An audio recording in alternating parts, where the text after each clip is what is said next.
Bezrat Hashem, la halachot qu'on va parler, c'est la halachot de Zecher le Machatzit HaShekel, le souvenir du Machatzit HaShekel.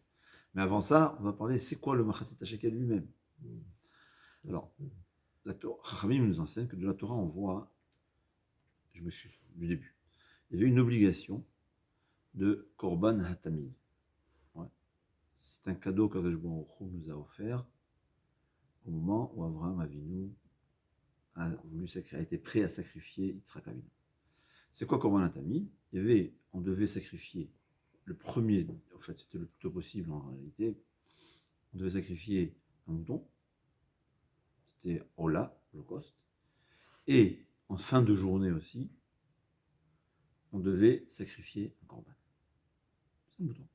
C'est Parashat Hatamid, matin et soir, pour les chaper al nashotechem. C'était pour pardonner les fautes du peuple juif. D'ailleurs, c'est écrit que comment ça se fait qu'il faut 2 fois par jour. Alors c'est très intéressant. Il a expliqué, un des rabbinim, je m'excuse, c'est bien que c'est pas bien, on voit dans la Megillah, il faut toujours citer les noms des personnes desquelles on a entendu. Malheureusement, j'ai un gros problème de mémoire, de mémoriser, c'est-à-dire j'entends, donc j'ai un gros problème de mémoriser les noms. Et c'est pas bien, mais qu'est-ce que je peux faire? Ouais. Alors, je crois que c'est un des rabbins chassidiques qui disait, pourquoi on a besoin de faire 2 fois par jour?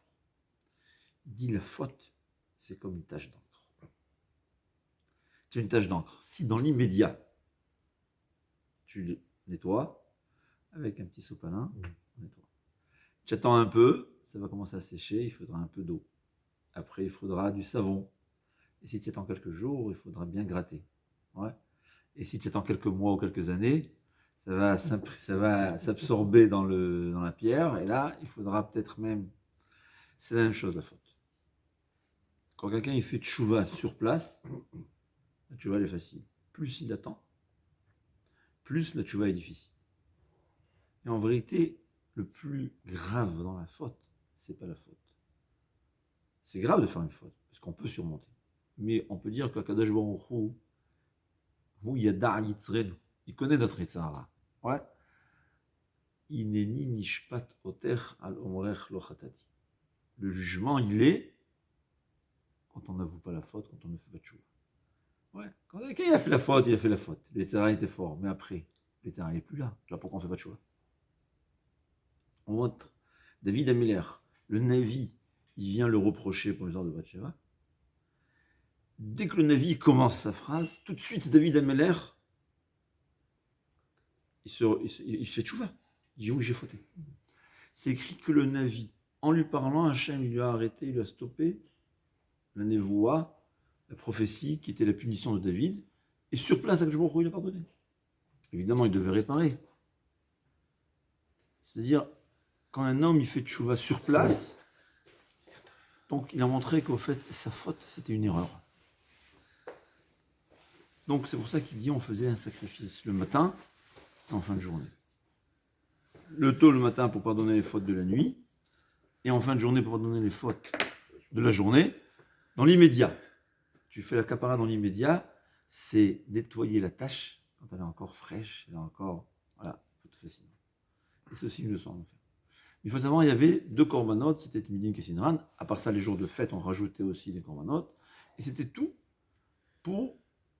Ça nous ramenait tout le bien, ça pardonnait les fautes. Et tous les problèmes dans le monde proviennent des fautes, parce qu'Akadosh Baruch Hu, il ne fait que du bien, seulement du bien.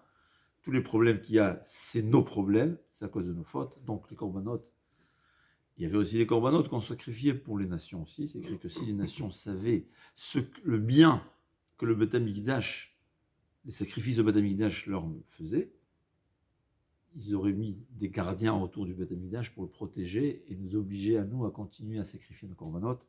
Donc, savoir, c'est ça les korbanot. Non, pour que ces korbanot pardonnent nos fautes, c'est qui doit payer? C'est nous. Mais on apprend du passouk qu'il fallait d'année en année. C'est-à-dire, on ne peut pas payer cette année pour l'année prochaine. Chaque année, il fallait à nouveau, on devait faire un allodon, ouais, chacun y donnait, et il fallait que ce soit exactement la même somme. Il n'y avait pas de différence entre le riche et le pauvre. En vérité, on pouvait changer de somme, mais il fallait que ce soit donné exactement la même somme pour acheter les korbanot hatamid, les sacrifices qui sont le sacrifice. Tamid, comment on va expliquer Toujours. Ouais, mais c'est toujours, c'est-à-dire fréquent, chaque jour. Perpétuel. Ouais. Ah, pardon Perpétuel, oui. Oui, mais c'est pas dans ce sens de perpétuel, c'est dans ce sens que c'est chaque jour. Ouais. C'est-à-dire, c'était quotidien. C'est pour ça, c'était des korbanot pour nous pardonner et en donner. C'était équivalent. Et d'ailleurs, c'est écrit que celui qui n'avait pas vraiment fait tchouva, sa part dans le korban ne brûlait pas. Ouais, c'est-à-dire, qu'est-ce qu'on faisait? Le korban, c'était quoi? Il fallait égorger. Le sang, le Kohen devait le recevoir dans sa totalité, le verser sur les coins du korban. Et en vérité, c'est ça la kapara principale. C'est ce qui va faire 90% de kapara. Si ensuite, le corps de l'animal, il s'est brûlé ou il est devenu tamé, on ne pourra pas le sacrifier, mais la kapara a eu lieu. Ouais. Ensuite, il fallait dépecer l'animal. Dans la majorité des corbanotes, on brûlait les entrailles. C'était ça la kapara. Et, ou les kohanim, ça dépendait des corbanotes, ou les propriétaires, mangeaient la viande. Le fait même de manger de la viande, ça faisait kaparat avonot. Intéressant, hein? C'est pas le tamid, ça. Hein? Le tamid était brûlé. Non, je parle des corbanotes, ouais. Oui. C'est des corbanotes, hein? C'est intéressant. Tu manges, ça fait kapara. Mm. Il n'y a que des juifs qui peuvent inventer ça, hein? Ouais, c'est Akadosh Baruch Hu. Les gens, ils se croient que Akadosh Baruch Hu, non, Akadosh Baruch Hu ne veut rien que du bien. Ouais. Il dit, mange, je te fais kapara.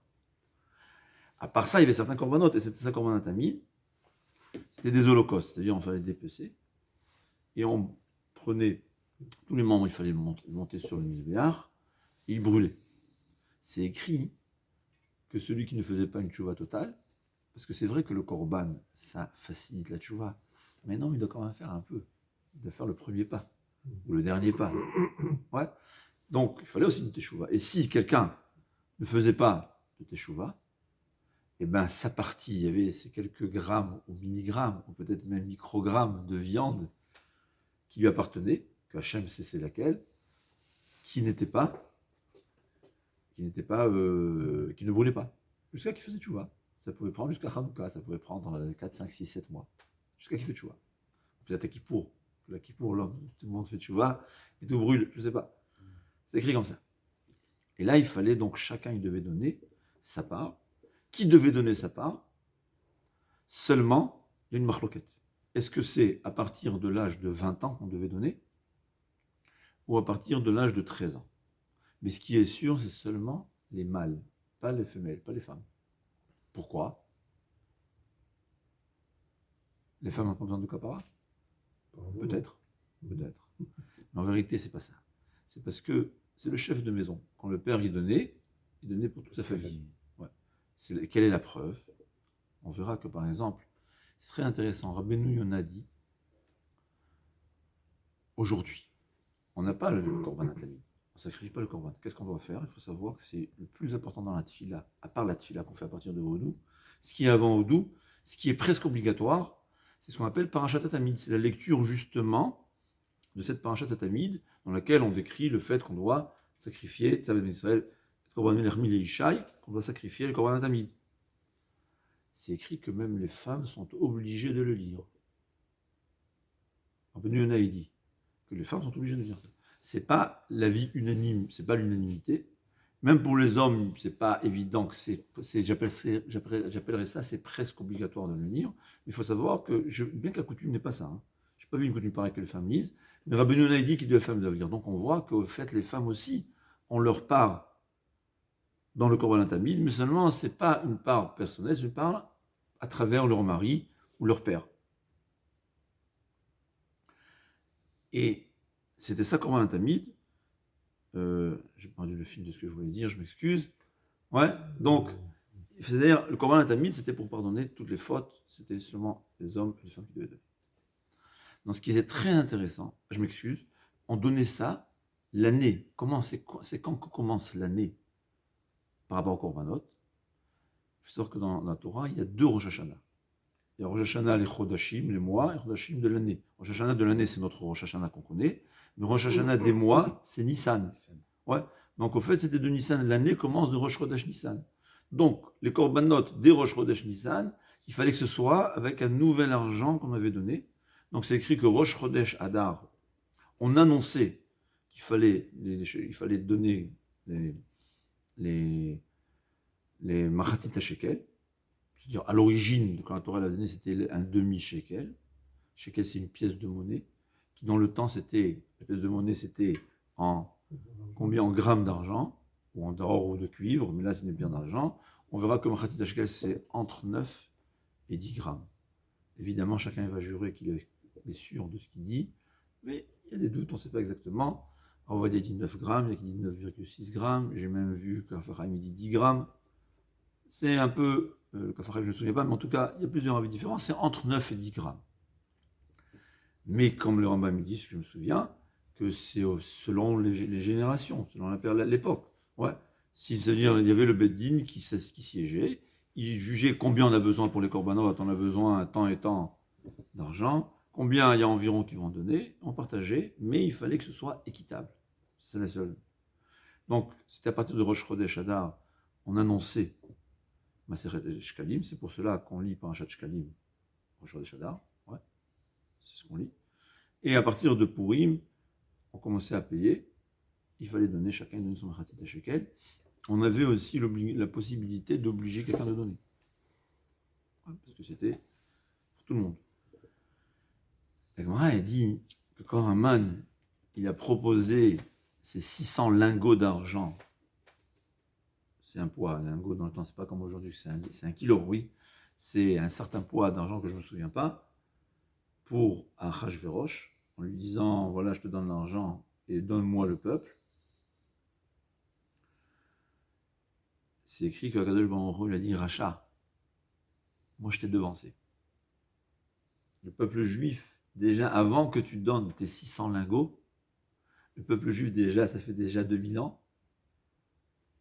Je me suis trompé, c'est pas 2000 ans, c'était 3003, ça fait plus de 1000 ans, on va dire. Ouais, environ 1000 ans, c'était 1000 ans. Que le peuple juif donne Machatit HaShekel.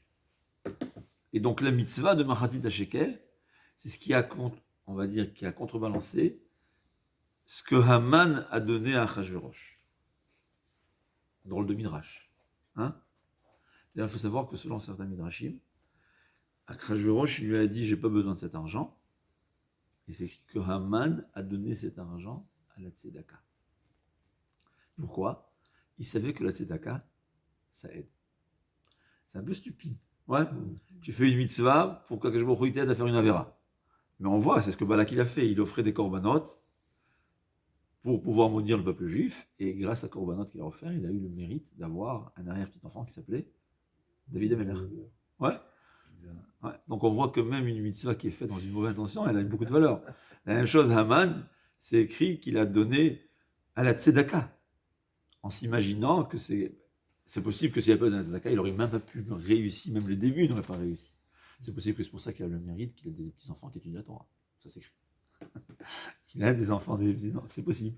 Il y a des farshim qui disent que, étant donné qu'il a eu un kiddush Hashem, c'est-à-dire c'est vrai qu'Haman, il a été vu, mais concrètement, il y a une sanctification de nom d'Hachem par son action. Donc c'est pour ça qu'il a mérité d'avoir des petits-enfants qui étudient la Torah, et peut-être parce qu'il a donné cette tzedaka. Je lui ai dit, je t'ai devancé. C'est quoi le sens de ça? Je pense, une fois, j'étais à la synagogue, et j'étais en train de chalir Sibour avant qu'il fasse la Chazara, je prenais un livre pour étudier. Ouais. C'est sourd pendant la Chazara. Mais on peut.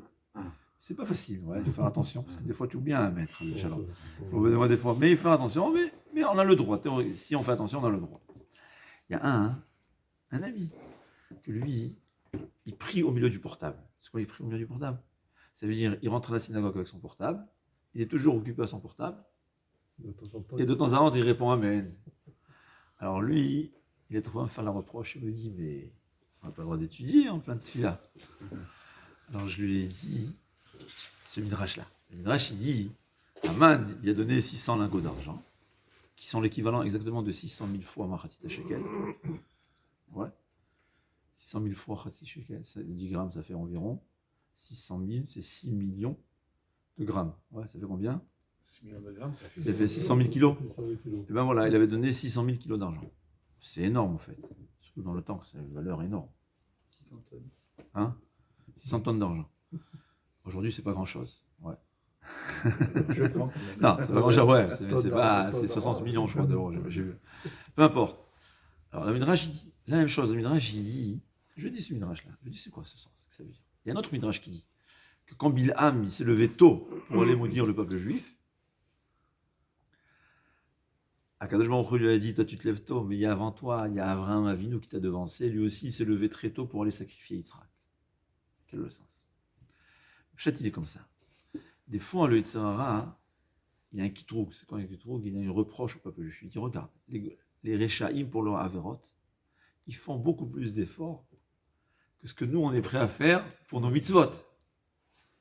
Ouais. Bilham, il se lève de bonne heure pour aller faire ses Averot. Haman, il est prêt à investir 600 tonnes d'argent pour faire ses Averot. Et nous, le peuple juif, on n'est pas prêt à investir pour nos mitzvot. C'est ce que je dit. Je vous ai devancé. J'ai prouvé que le peuple juif, pour une mitzvah, qui est beaucoup plus difficile d'investir pour une mitzvah que d'investir pour une avera, hein, ouais. Aller au bar, il va dépenser des centaines d'euros. Mais dès que tu demandes un peu de tzedaka, il faut réfléchir. Et pourtant, on voit que le peuple juif, il est prêt pour investir pour une mitzvah, autant que ce que le rachat, il est prêt à investir pour une avera, ça va repousser le kitroug, ouais, la mauvaise parole du Yetzer Hara envers le peuple juif. Alors je lui ai dit, écoute, aujourd'hui, il y a des gens qui sont tout le temps avec leur portable, même en pleine fila. Alors pour faire caparat avonot à eux, moi je me mets à étudier au minimum. Il est un peu taquiné. Je ne sais pas si ça a servi grand-chose. Ouais. Mais c'est sûr qu'il faut Il y en pas. a qui font la prière avec le portable aussi. Non, le vaille, c'est ça. Je ne parle pas de ça. Ouais. Malheureusement, c'est la drogue. Il y a certains qui sont drogués. Même nous, on est un peu drogués, hein, des fois, au portable. Mais à la tefila, bon, Hachem, depuis le corona, j'ai accepté sur moi. Et pour l'instant, 90%, je résiste de ne pas faire entrer le portable dans la synagogue. Pendant la tefila, au moins, j'espère que ça sera. Je vais rester à la maison, à l'éveil. En tout cas, c'est ce qu'il faut savoir. La tefila, on est avec Dieu. Couper le portable. Il y a mode de tefila. Tu connais le mode de tefila? Mode avion. C'est l'avion. On vole vers Akadosh Baruch Hu, c'est ce qu'il faut. Mais, en tout cas, c'est ce que ça veut dire. Akadosh Baruch Hu, il a dit à Haman, toi, tu es prêt à investir tellement pour ta Avera, sache que le peuple juif, il est prêt à investir autant pour une mitzvah. Et c'est ça très important à savoir. C'est aussi une leçon. Ne jamais être prêt à dépenser pour une Avera plus, ou pour quelque chose qui n'est pas une mitzvah, je veux dire, plus que pour une mitzvah. Toujours la mitzvah, elle doit être au moins autant que le profane, et c'est sûr, autant que Chas v'Shalom une Avera, et l'idéal c'est même un peu plus. C'est ce que je dis à demande. On investit tellement dans une bar mitzvah, investis pour une belle paire de tefillin. Même si ton fils il va les mettre quelques fois, il verra que tu investis, que tu es important, ça lui posera Melcha. On investit tellement dans notre maison, il faut acheter les mezuzot les meilleurs. C'est le minimum. Ouais, on ne peut pas investir dans une avera ou dans le profane, pas une avera, dans le profane, plus que ce qu'on investit dans une mitzvah. C'est ça Machatzit Shekel. Shem le prévenu. Ouais, parce que sinon ça aurait été un kitroug. Le Yetzer Hara, il aurait dit voilà, Haman, c'était un Perse. Le Maharal, il dit que les Perses, ils sont très avares. Le Maharal, il déduit des psukim. Le Haman Aracha, il est prêt à investir tellement d'argent pour une avera, ça aurait été un kitroug sur le peuple juif. Mais par le fait qu'on a donné Machatzit Shekel pour les korbanot, on a devancé, on a montré que nous, pendant 1000 ans, chaque année, on est prêt à donner autant pour la mitzvah. C'est la leçon à savoir. Investir pour une mitzvah, au moins autant que pour le profane. L'idéal, il faut montrer à Hachem qu'on fait même plus. D'ailleurs, c'est un peu long, je m'excuse, c'est écrit que Shlomo Améler, c'était quoi son mérite? C'est que sa maison, il a construit en 11 ans, je ne me rappelle pas des années environ, et le Beth Amikdash, il a construit en 9 ans, je pense. Je ne me rappelle pas des années, je ne veux pas faire des erreurs, mais en tout cas, c'est quoi le mérite de Shlomo Améler? Qu'il a construit le Beth Amikdash plus rapidement que sa propre maison. C'est ça son mérite. Le fait même qu'il a construit le Beth Amikdash, c'était pas suffisant. Bien que construire un Beth Amikdash, c'est une mitzvah énorme, hordos, pour pardonner le fait qu'il a tué tous les Rachmi Israël, il avait tué tous les rabbinim. Comment il a pardonné? En construisant le Beth Amikdash. En réparant le Beth Amikdash. Le Beth Amikdash, il était en train de se ruiner, il a réparé. Donc c'est une mitzvah énorme. Shlomo HaMelech, le fait qu'il a construit le Beth Amikdash le premier, c'était pas une mitzvah suffisante pour pardonner ses fautes qu'il avait marié avec 1000 femmes. Pourquoi Chachamim, ils ont dit qu'on lui pardonne sa faute? C'est parce que pour sa maison, il a investi moins que pour le Beth Amikdash. Ça, c'est une leçon à savoir. Batzlacha Rabba.